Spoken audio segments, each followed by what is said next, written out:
오늘 본문 말씀 봉독합니다. 요한복음 14장 25절에서부터 31절.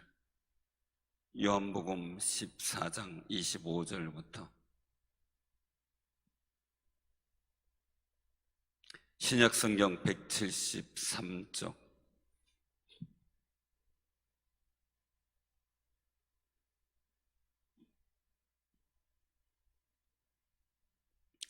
신약성경 173쪽.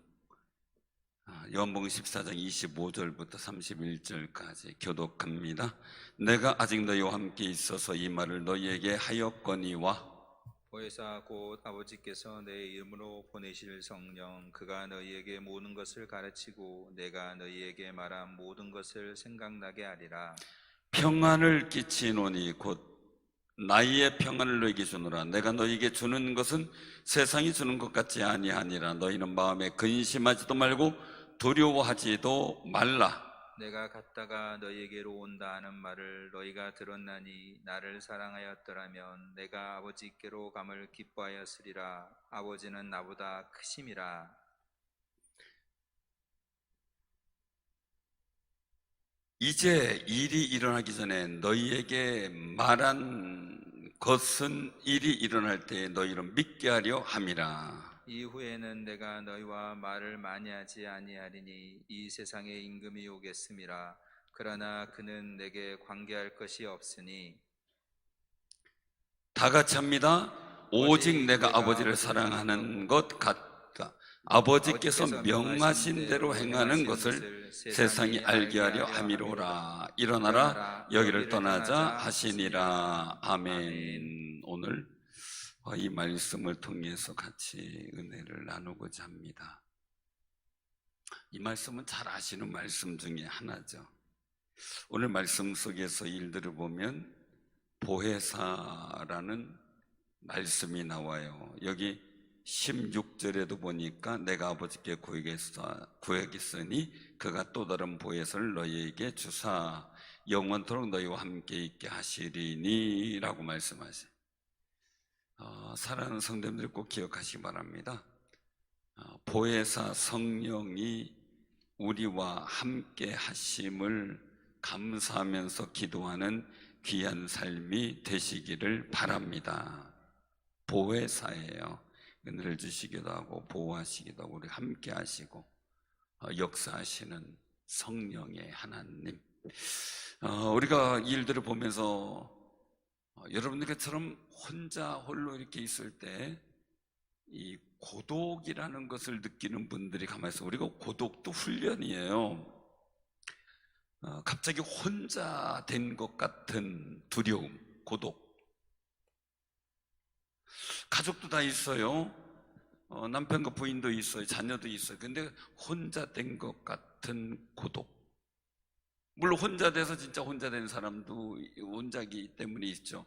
그러나 주변의 모든 관계성 속에서 다 있는데도 불구하고 왠지 모르게 혼자 있는 것 같은, 내가 무인도섬 같은 데 있는 것 같은 그런 고독을 느낄 때가 있죠. 사람에게 늘 그런 게 찾아오게 돼요. 그런데 그 일들을 잘 이기지 못하고 관리하지 못하면 우리 스스로 영육간에 무너지는 경우가 참 많이 있거든요. 그래서 우울증에 빠지기도 하고 아니면은 극도의 어떤 그 스트레스로 인하여 그 몸에 질병이 찾아오는 경우도 있어요. 근데 굉장히 중요한 것은 고독은요, 이 고독한 순간 우리가 그냥 고독하다, 나 외롭다 이것만 끝나는 게 아니라 이 고독한 순간 왜 고독을 주셨을까라는 거죠. 왜 고독을 주셨을까?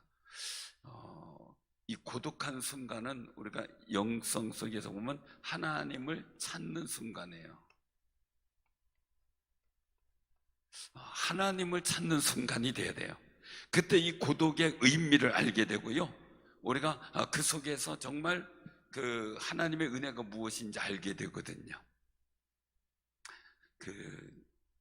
항상 이래 보면은 그런 얘기를 많이 해요. 사랑 이야기. 우리 집사님들 중에서도 이렇게 부부 있으면 어떻게 만났냐 이거 묻는 경우가 있잖아요.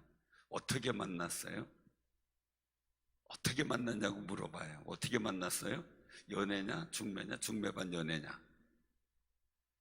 여러 가지 얘기가 있겠죠. 만남의 방법 속에서. 근데 중요한 것은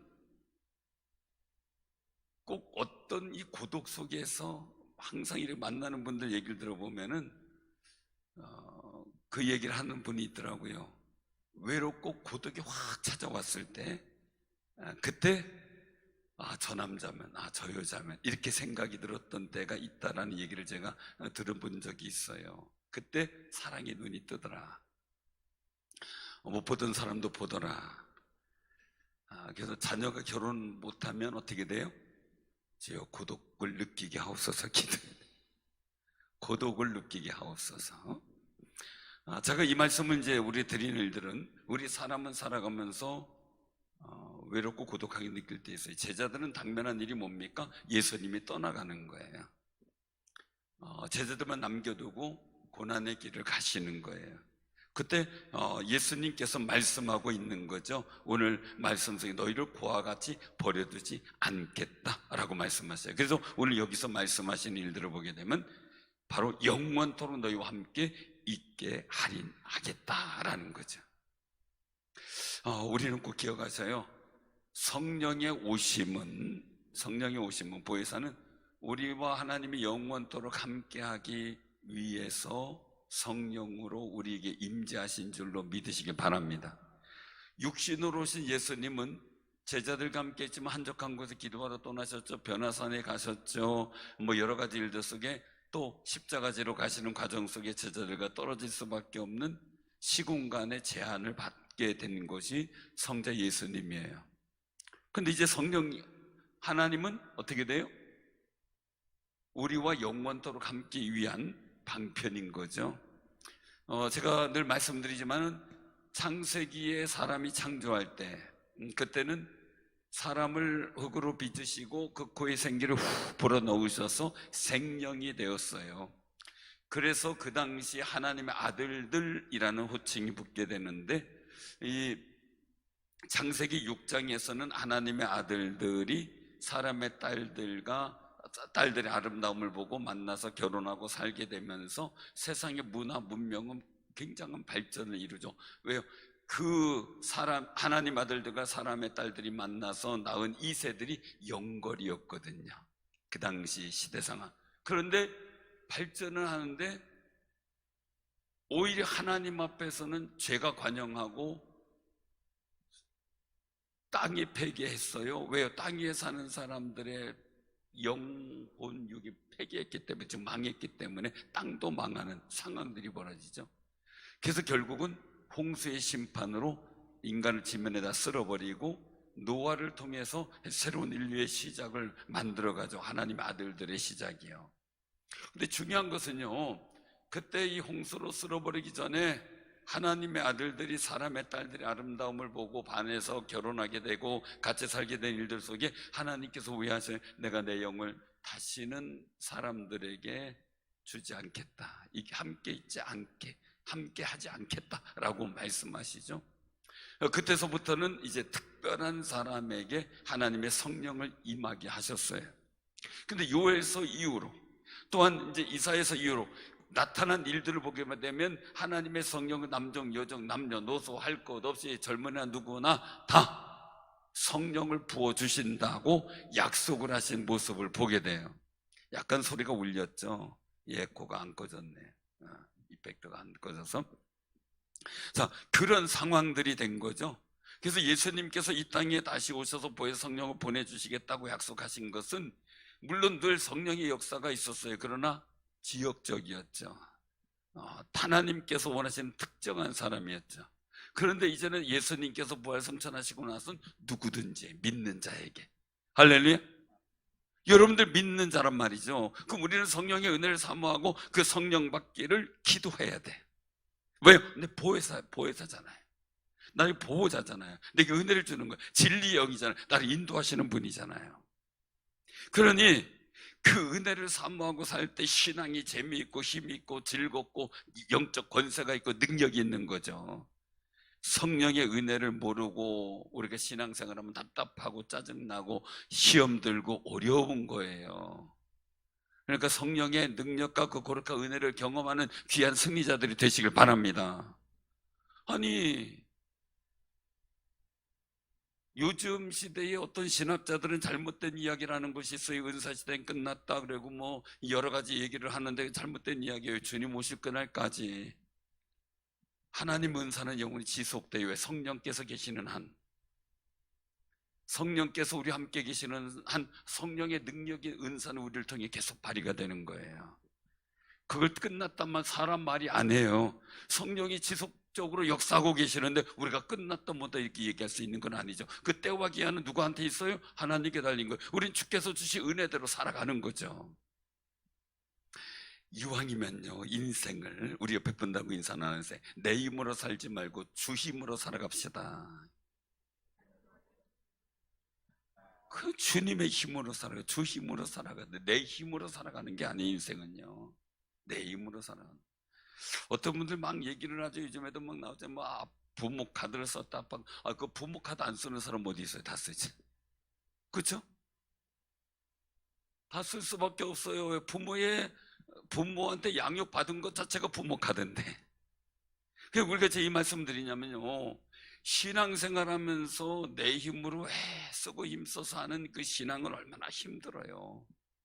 보혜사 성령을 의지해서 그 은혜 가운데 우리가 살아가고 있다면, 목양을 하고 있다면, 기도를 하고 있다면 얼마나 좋아요. 그러니까요, 우리가 막 주님 주의 말씀을 깨닫지 못하고 뭐 알지도 못하고 막 이렇게 얘기를 하는데요, 참 성경은 신기해요.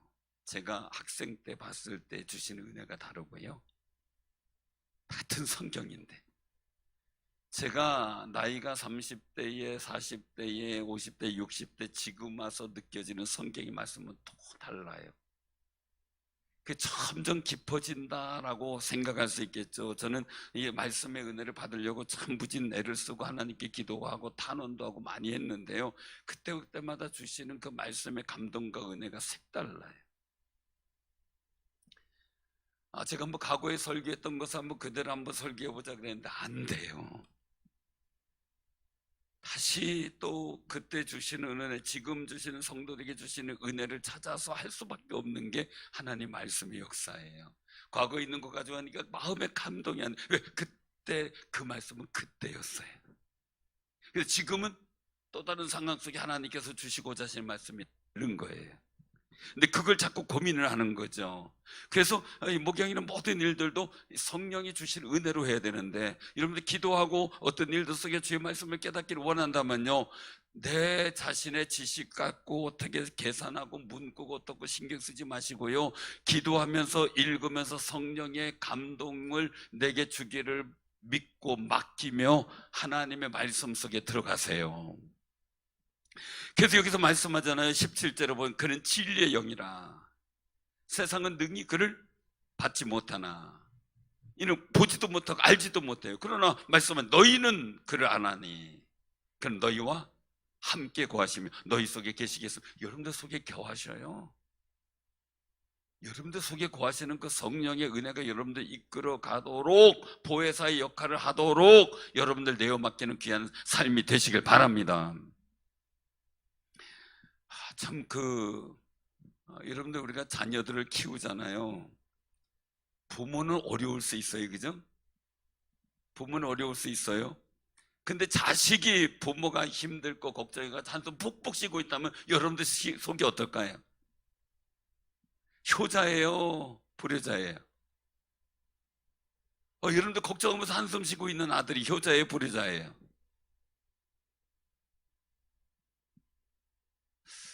생각을 해보세요. 늘상 그런 얘기 있어요. 그건 부모가 걱정할 일이야. 너는 네 일이나 해. 이게 부모 마음이잖아요. 사는 소리 꼭 기억하셔요. 내가 할 일이 있고 주가 할 일이 있어요. 나는 믿는 일이에요. 주님을 의지하고 기도하는 일이에요.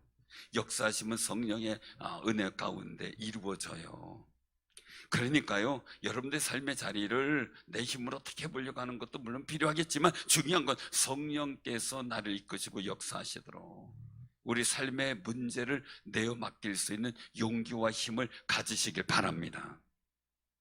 그래서 오늘 여기서 말씀하고 있어요. 26절의 본문 말씀 속에 보면 보혜사 곧 아버지께서 내 이름을 보내신 성령 그가 너희에게 모든 것을 가르치고 내가 너희에게 말한 모든 것 생각나게 하리라.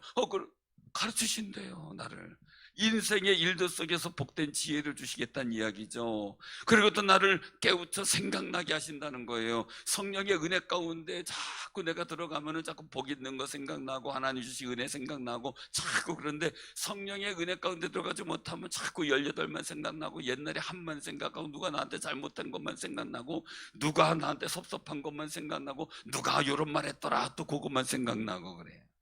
은혜 충만하면 그게 생각이 안 나요. 주의 은혜 가운데 풍성해져요. 그리고 나머지는 나 어떻게든 축복하면 다 이겨난 거야. 아이 하나님 복 주세요. 그냥 나는 나대로 그냥 하나님 은혜 가운데 살겠어요 하고 그냥 축복하며 살아가게 돼요. 근데 하룻밤에도 이래 보면 걱정것이 많은 사람은요, 조금 아프면 그것 때문에 금방 그 하룻밤에 말이에요, 병원에 몇 번을 갔다 오고 말이에요, 병원에서 진단받으면 본인이 다 진단하고 말이에요, 그래가지고 사망 진단까지 내리죠. 그래 장례식까지 다 치르고 장례식장 어디 살 것까지 정하더라고요, 밤새. 이런 분들이 있고 어떤 분은요, 또 이게 너무 이 일 속에서 막 염려, 근심만 자꾸 생각나가지고 진짜 내 인생이 이렇게 힘들고 나처럼 힘든 사람 없다고 푸념하고 살아요. 푸념하고. 사랑선들을 꼭 기억하셔요. 성령이 생각나게 하는 것이 내 생각을 좌우하고 내 생각을 주관하도록 기도하세요. 염려 근심의 일들은 내 육신의 생각이나 어둠의 영적 역사가 자꾸 나에게 넣어주는 생각이잖아요.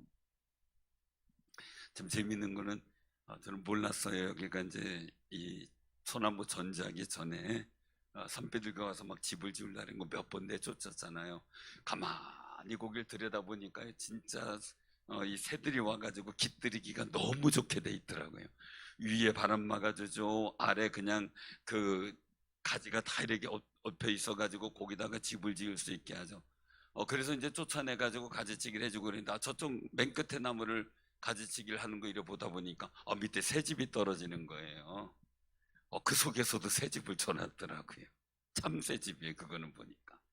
야, 참, 그 일들 속에 이렇게 그냥 관리를 안 하니까 참새도 짓고 그냥 산비둘기도 와서 집 짓고 그러는구나. 이제 못 오겠죠. 거기 아래 보면 재미나게 이렇게 뭐 파놨어요. 그래서 파놔서 왜 파놨나 봤더니 참새들이 와가지고요, 거기서 모래 목욕을 하고 있어요. 거기가 마사토 모래 그런 데가 없으니까 막 목욕을 하고 가더라고요. 목욕비를 받아야 되는데 못 받았어요. 그 신기해요. 목욕을 하고 있는 거 보니 가끔 큰 새도 날라와서 하더라고요. 그래서 하는데 염려라는 것이 내 머릿속에 내 가슴속에 올 수 있어요. 그러나 새집 짓듯이 자리 잡게 하면 안 돼요.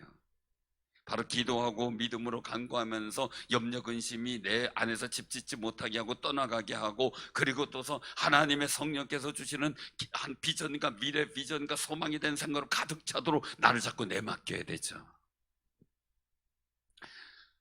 염려 근심이 자리 잡기 시작하면 우울증에 걸리고요, 공황장애나 이런 거 시달릴 수도 있고요, 심령의 상처를 너무 받아서 육신의 문제까지 오게 만들어요. 거기에 눌리지 마시고 성령 충만해서 성령께서 가르치시고 우리에게 성령께서 생각나게 하시는 하나님의 은혜로 충만해지는 귀한 삶이 되시길 바랍니다. 그래서 하나님을 찾는 사람은요, 고독성에 하나님을 찾는 사람은 생각이 정리돼요. 생각이 정리되고요, 이것만 아니라 마음도 정리돼요. 하나님 찾다 보면 이 자체가 정리가 되기 시작해요. 정리돼야 돼요. 해야 될 거 말해야 될 거 정리가 돼야 돼요. 이때 정리가 되면서 어떻게 돼요? 성령께서 주시는 아름다운 생각들, 그리고 또 내게 감동 주시는 지혜들이 자꾸 떠오르거든요. 이거는요, 내가 취사 선택하는 거 아니에요. 하나님 명령이에요. 받으라 이거예요. 그냥 우리는 다른 말 하지 말고요, 성령 충만함을 받아야 돼. 우리 옆에 분하고 인사 나누세요. 다른 말 하지 말고 성령 충만 받읍시다. 그냥 내 생각으로 막 복잡하게 살지 마시고요, 성령께서 생각나게 하시는 그 은혜로 충만히 사세요. 그게 복 있는 거예요. 자, 그런데 이렇게 해야 될 이유가 있어요. 바로 27절이에요. 자, 같이 한번 봉독합니다. 자, 시작. 평안을 너에게 끼치노니 곧 나의 평안을 너에게 주노라. 내가 너에게 주는 것은 세상이 주는 것 같이 아니하니라. 너희는 마음에 근심하지도 말고 두려워하지도 말라. 아멘. 아멘. 이 생각과 마음이 정리가 되면 나타나는 현상이 뭐예요? 하나님을 찾을 때 나타나는 현상이 평안이라는 거예요. 평안. 평안이라고 하는 일들을 우리가 생각할 때 편안한 거잖아요. 근데 평안을 너에게 끼치노니, 이 얘기는 뭐냐면요, 성령 충만한 생각 속에서 하나님이 성령을 통해 생각나게 하시는 거, 가르치는 지혜 속에서 살아갈 때 하나님의 유산, 예수님께서 우리에게 부여해 주시는 은사예요. 이게 끼치노니라고 얘기를 하는 것은 유산 내지는 선물의 의미를 갖고 있어요.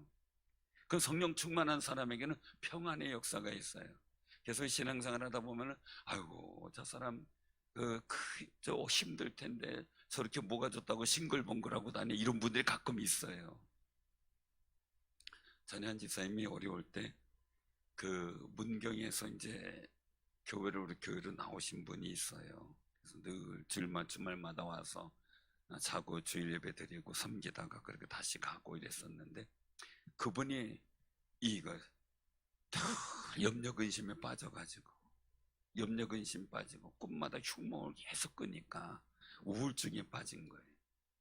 근데 우울증의 그 역사가 영적 역사라는 것을 이분이 깨닫지 못하다가 우리 교회 와서 이제 말씀 듣고 상담하고 그러면서 영적 역사를 깨닫게 돼요. 그리고 나서 이제 하나하나 기도하면서 성령의 은혜로 채워나가면서 염려 걱정을 다 물리치고, 그리고 나서 해나가는데, 이분의 문제는 아직 해결된 적은 없어요.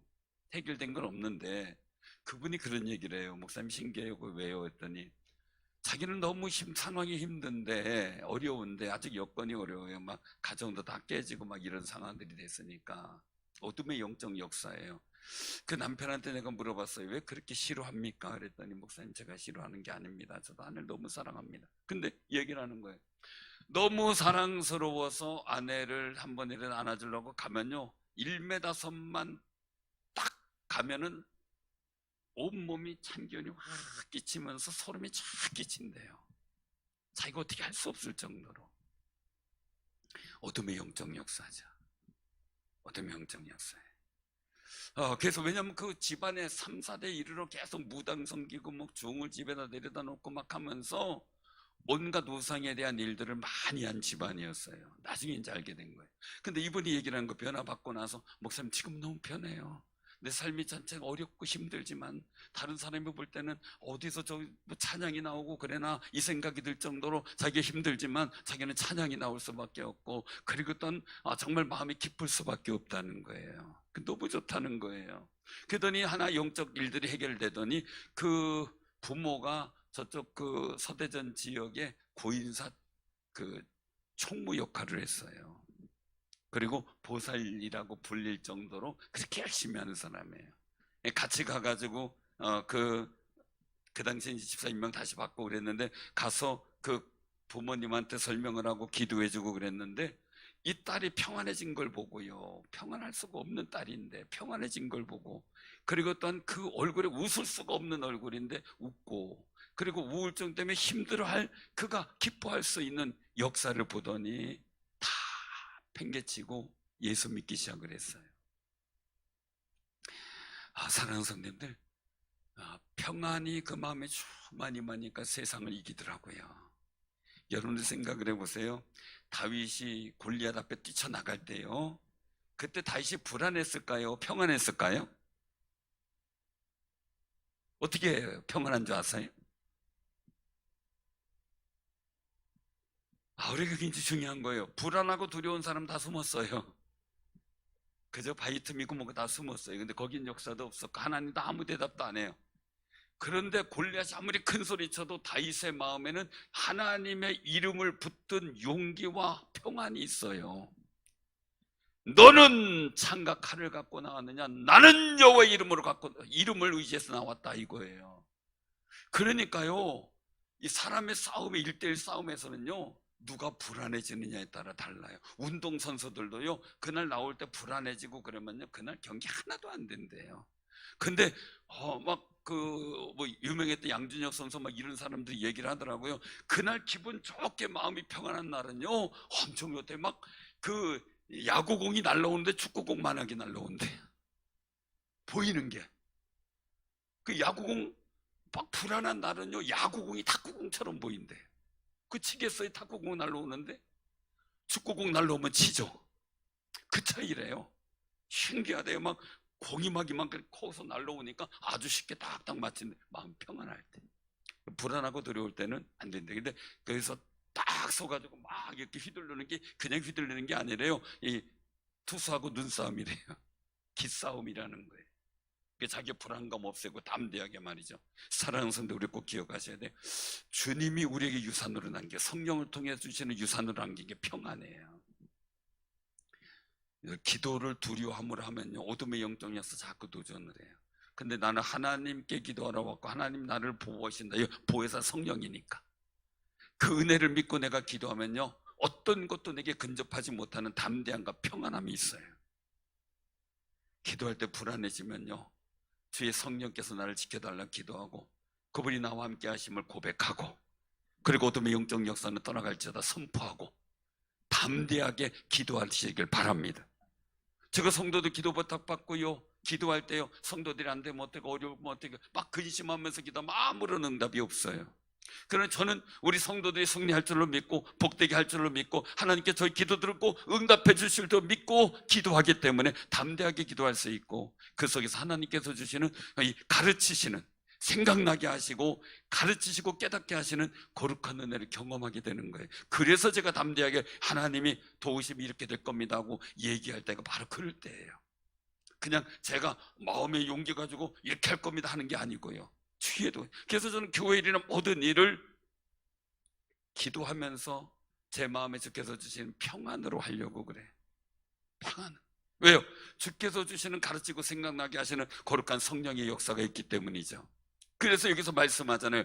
너희는 마음에 근심하지도 말고 두려워하지 말고. 세상 사람들처럼 살아가지 말라는 거죠. 세상 사람들처럼 세상이 어렵고 힘들다고 근심하고 염려하고 그런 게 아니라 먼저 성령의 은혜로 내게 미래를 보여주시고 가르쳐주시고 지도하시고 보호하시고 인도하시는 그분을 믿는 믿음으로 바라보면 난 평안할 수밖에 없는 거죠. 두려움이 없는 거죠. 그래서 예수님께서 아버지라는 게 너 기뻐해야 된다. 왜? 보혜사 성령께서 오시니까 말이죠. 그래서 여기 말씀하죠. 29절에 같이 한번 봉독합니다. 이제 일이 일어나기 전에 너희에게 말한 것은 일이 일어날 때에 너희를 믿게 하려 함이라. 아멘. 미리 성령의 오심을 얘기했어요. 마가의 다락방에서 오순절날 막 성령의 불길 같은 역사가 일어났는데 그들이 얼마나 감격적이었을까 이 생각을 해요. 저도요, 하나님의 은혜를 경험했어요. 가톨릭 다니면서 전혀 체험도 못하고 그냥 노예 방주된 얘기는 기억나고 하지만 전혀 하나님의 계시는구나 라는 것이 체험적인 게 아니었어요. 그러다가 제가 이제 그 기독교로 오면서 그때 하나님의 은혜를 체험하게 되는데요, 하나님의 은혜를 체험하는데 정말 하나님의 말씀이 이런 뜻이었구나 라는 걸 체험하고 하나님께서 주시는 은혜가 이것이었구나 라는 것을 체험하게 될 너무나 감격적이고 기뻤어요. 그 일들을 한두 번 체험하면 안 되겠죠. 수시로 체험해야 되겠죠. 주의 영이 내게 임하는 역사들, 가장 큰 관건적인 역사의 일들 통해서 볼 때는 제가 학생 때 기도실에 들어가서 기도를 하는데 진짜 그때는 얼마나 열심히 기도했는지 몰라요. 진짜 제 옷에서 땀을 짜면 땀이 주르륵 내릴 정도로 하나님 앞에 많이 기도할 때 그때 소명 받고, 그렇게 또 기도원 가가지고 기도할 때 저도 모르는 사이에 하나님의 은사가 임하고 방언이 임하고 그냥 5시간 반 동안을 30분도 안 된 시간으로 여겨지는데 저도 모르는 그냥 그 은혜에 흠뻑 젖어서 기도할 때도 있었고요. 뒤집어져서 그냥 하나님의 거룩한 음성을 들으면서 정말 사울도 온몸 벗고 누웠다 이랬는데 저는 온몸 벗진 않았지만요, 정말 그 감격 속에 입신해서 하나님의 거룩한 음성도 듣기도 하고 수많은 일들을 경험하면서 느껴지는 거예요. 아, 이게 하나님께서 말씀하신 게 이거였구나 라는 거예요. 이거였구나. 그런데요, 오늘 여기서 말씀은 심각한 일들이 나오죠. 30절 이후에 여러분들 왜 하나님 말씀이 사실이구나, 이걸 체험할 때 얼마나 감격적인지 모르겠어요. 왜? 성령 그가 너희에게 모든 것을 가르친다라고 했으니까 주의 말씀이 경험되어지도록 성령이 이끌어 가시는데, 여기서 왜 중요하냐, 평안이 중요하냐 말씀하고 있어요. 30절에 보면 이후에는 내가 너희와 말을 많이 하지 아니하리니 이 세상에 임금이 오겠어. 이 세상의 임금은 뭐예요? 사단이죠. 어둠의 영적 세력이죠. 그는 내게 관계할 것이 없다라는 거예요. 관계할 것이 없다. 오지만 상관이 없다. 이 얘기는 뭐냐면 예수를 모신 우리도 그들과 상관없어요. 우리는 어때? 성령 충만해서 살아가면 되는 거고요.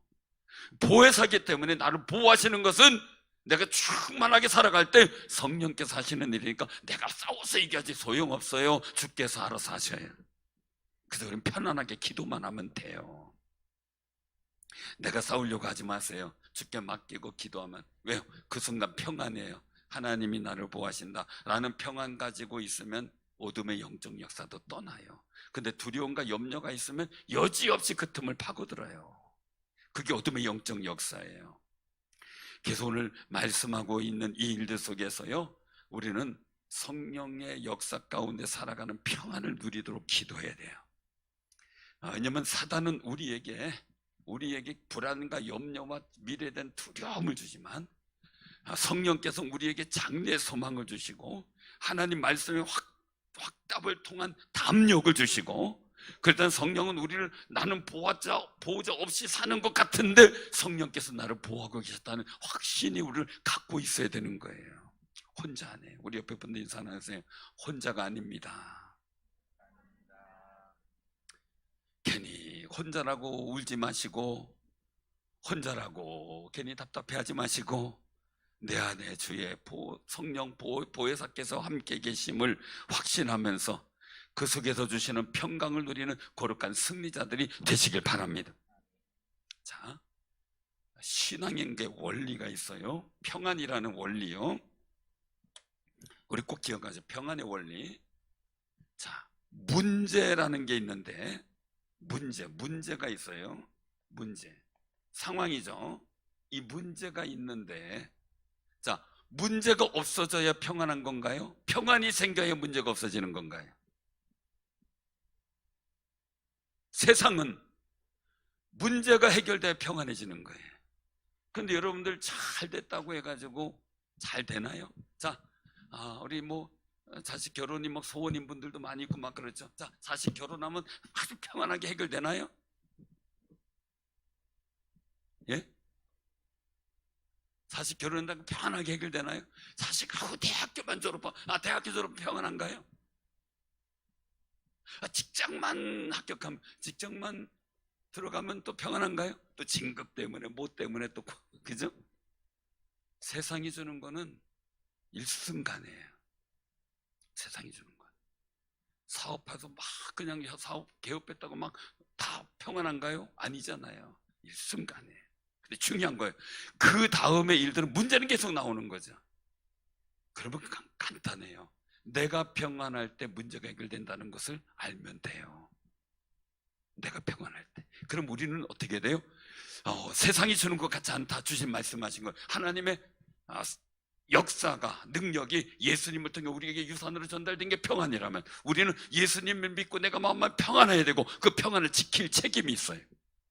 성령 충만해서. 그래서 어떤 문제는 늘 인생 속에 다가오지만, 생로병사 일들이 있지만, 내가 주의 성령과 주의 은혜로 예수 그리스도께서 주신 유산 평안을 내가 이어받고 내가 담대하게 평안하면 어떤 문제든 평안하게 되는 거예요. 어떤 문제든. 다윗 앞에서 골리앗이 굴복하고 넘어진 것처럼. 그러니까요, 세상에 염려 근심에 굴복하지 마시고요, 성령 충만함으로 여러분들 평안의 능력을 받아 세상을 평안하게 만들어가는 아름다운 승리자들 되시길 바랍니다. 그 소망을 갖고 우리가 살아가는 거예요. 예수님께서 정말 우리에게 그런 선물을 주시려고 보혜사 성령을 우리에게 보내신 거고요. 자, 우리 그 소망 갖고 우리가 살아가는 거룩한 승자 되기 위하여 우리 191장 찬양 부르겠습니다.